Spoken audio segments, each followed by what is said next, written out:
Para sa mga gustong humabol sa bakasyon, pasyalan po natin ang isa sa magagandang lugar sa Pilipinas na ipinagmamalaki ng mga Ilocano. Dito po sa amin sa Isabela.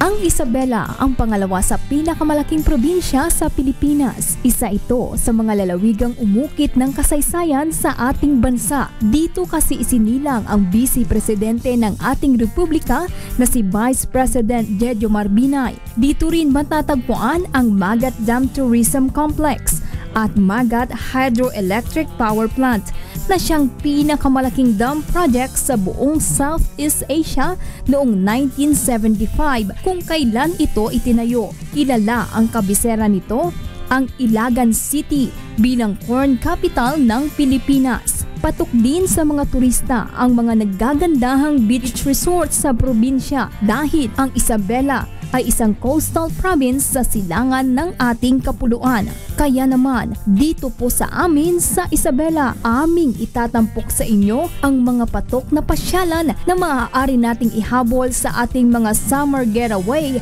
bago pumasok ang panahon ng tag-ulan. Ito ay tinatawag na Ilagang Sanctuary. Bata man o matanda, mag-i-enjoy sa iba't ibang magagandang tanawin at adventure.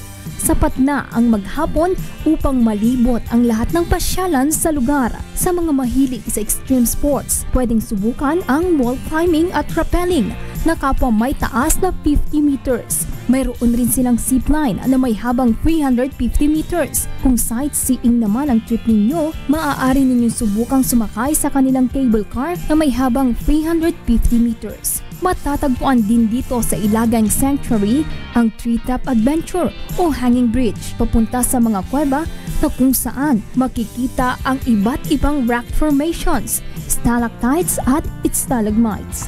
At kapag napagod na kayo sa paglalakad, pwedeng sumakay sa all-terrain vehicle, kabayo at iba pa. Pagsapit ng tanghalian, pwedeng magpahinga sa kubo at mangisda sa fishing adventure. Pwede mong ulamin ang iyong mahuhuling isda sa halagang abot kaya ng iyong bulsa.